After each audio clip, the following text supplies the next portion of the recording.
Welcome to another episode. My name is Benji, and today we're going to be talking about the top 4 halibut rigs for catching halibut from the surf in Southern California. If you didn't already know, March is the peak time to be targeting these guys. I already caught one legal last week, and things are just ramping up. So if you have been wanting to catch a halibut from the surf and you just didn't really know when you should go, right now is the time to go for it, guys. So one of the things that maybe keeps people from surf fishing is just the intimidation factor. We don't know really where to start and what to do. And so I think one of the best ways to set yourself up for success is to have a plan. And so today I want to talk about 4 rigs that can help you catch halibut from the surf and give you an opportunity to strategize and come up with a plan for yourself when you actually get out there and surf fish. So the first technique that I want to talk about is something that's been all the rage. A lot of you guys have been doing it already and I have not, but I'll be getting into it very, very soon, and that is the micro jig. There's a lot of micro jigs out there, and I want to show you guys this one, and this is from a company, Xstrata, and it's a JDM company, and they were kind enough to reach out to me and they asked me if I'd be willing to try out some of their stuff. No obligation, I'm not sponsored by them or anything like that, but I said, sure, I'm willing to try your stuff. I always want to throw micro jigs, I just haven't gotten around to it. And so they were kind enough to send me a handful of these guys, and these are metal jackers is what they're called, but they're just micro jigs. What makes them unique is in the middle it's hollow, and the reason why it's hollow is because it comes with tiny little glow sticks. And so before you fish, you can take out the glow sticks that it comes with, and you just pop one right in the middle and it cracks and immediately becomes glow. And so I think that's pretty cool, and I'm actually really looking forward to putting time in the water with these guys. One of the great benefits of this is you can cast this a country mile, even though if it's a 7 gram or 10 gram. The Lucky Craft Flash Minnow 110, which I'll be talking about in a second, is 16 gram, and this actually will outcast the Lucky Craft quite easily. So that's one of the benefits of a lure like this. And so I'm looking forward to sharing more information with you guys about this in the near future. The second technique that I want to talk about, and I want to talk about quick early in this video because it's not a surprise. You guys already know it's my favorite way of targeting halibut from the surf, and that's with the Lucky Craft Flash Minnow 110. And a lot of people ask me, what's the best pattern? I've never bought a Lucky Craft before. I want to buy one. Which one should I buy? And I would recommend the baitfish pattern. This is the #1 selling lure from Lucky Craft, #1 selling Flash Minnow 110 from Lucky Craft, and that's the metallic sardine. Anything baitfish pattern is going to be the way to go. If you haven't bought a Lucky Craft before, this is the one to get. If you were going to buy a second one, or you're like, nah, I don't really want to buy this one, it just looks too simple, this is the second one to get. It's the Cherry Berry, and you guys know this one. This one has shot to superstardom over the past couple of years. It's actually not a new pattern. It's been sitting in the Lucky Craft warehouse for a long time. This pattern was originated and created by Lucky Craft. Everyone knew that halibut liked to hit white. We all know that. What nobody knew was that they liked the pink. And this just flat out works. It's proven. It's one that I believe every Lucky Craft user should have in their tackle box as well. But a baitfish pattern, if you can find one, if you have one that's in a darker profile, a baitfish pattern, and a light colored one, you're going to be good to go.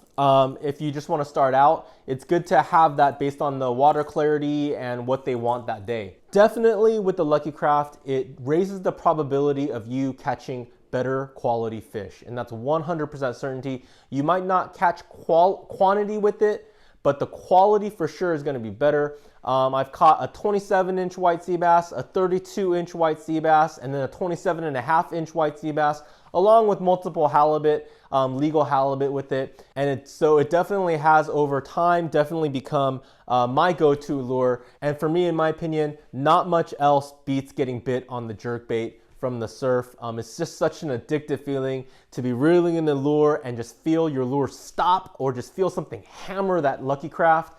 It's one of the best feelings in the world when you're fishing. And so just for me personally, it's my favorite way to target halibut and white sea bass from the surf. But I think a lot of people would agree that it's a highly, highly productive lure and something that we should all have as an option in our toolbox when we go halibut fishing. The third technique that I want to talk about is another one that we should all have in our arsenal, and that's going to be with the Jig Head. And my personal favorite way to target them on a jig head is with the Warbaits jig head.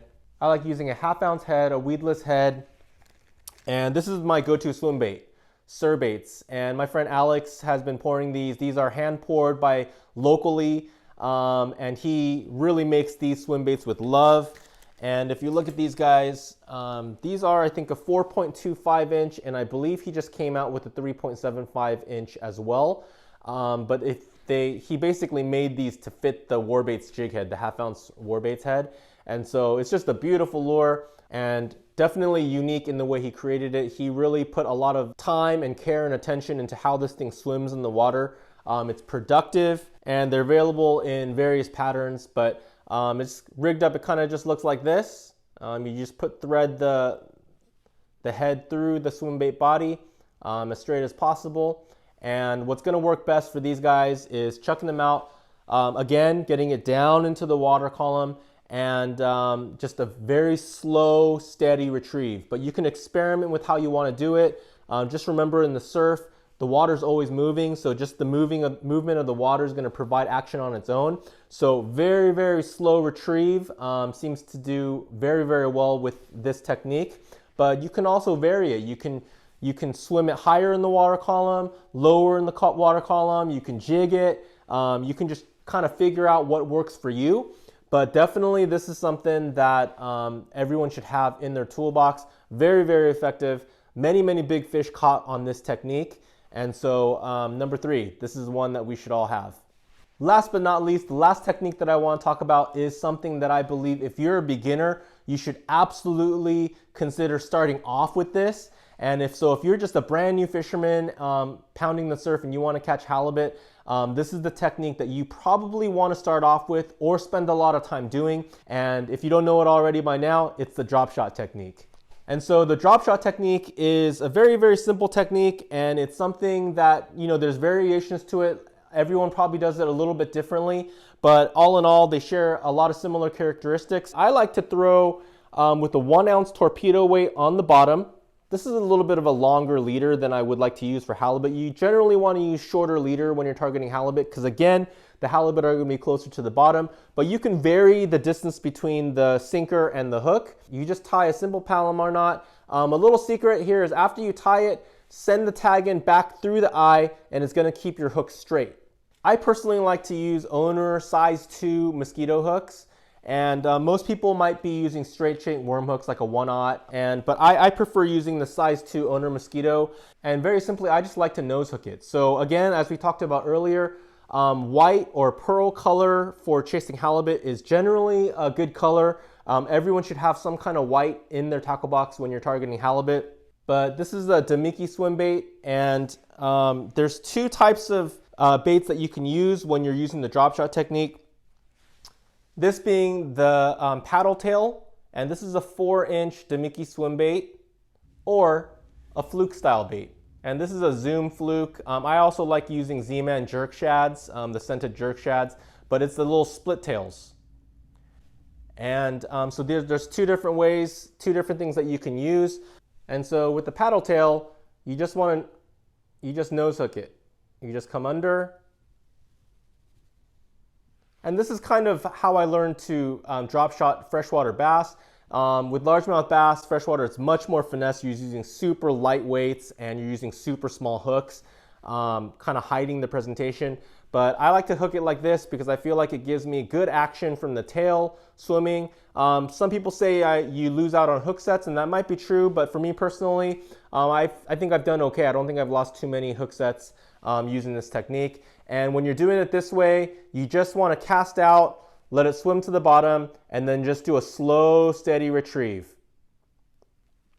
And I think the benefit of using this technique and doing it this way, the drop shot technique, why it's so deadly is because while your weight is on the bottom and you're retrieving this thing across, you have your lure in the strike zone at all times. And so it's very, very forgiving for the beginner, where you don't have to worry about where your lure is in the water column and where you're swimming it. If you've got the leader set correctly and you cast it out, 100% of the time you're gonna be in the strike zone.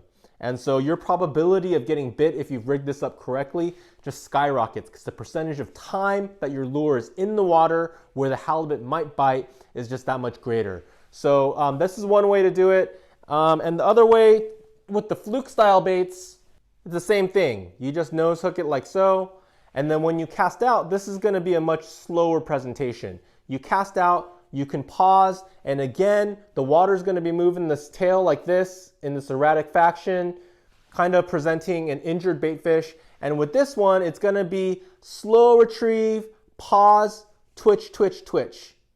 Pause, twitch, twitch. Twitch, twitch. Retrieve, and just bringing it in slowly, and you're gonna be kind of making this presentation of an injured bait fish. This is also very deadly, and you have the line in the water for a lot longer. And so if you're in the area where halibut are, you're really gonna slow play it and kind of make it impossible for the halibut to say no. So this is the drop shot technique. There's two different kinds of swim baits that you can use, both very effective. It's good to have either or, and just trying out different ways to try to figure out what they want to bite that day. So those are the 4 techniques that I believe are the best ways of targeting halibut in the Southern California surf. These are well-known techniques, but I really make these videos for people who are just starting out, who are just trying to figure things out and learning the game. I feel like this can be a very comprehensive way for you to come up with a plan and strategy for getting out there and catching your first legal halibut. But I hope you guys find these techniques helpful. Let me know what your favorite techniques are in the comments below. Thank you so much as always, guys, and I hope to see you guys out on the sand.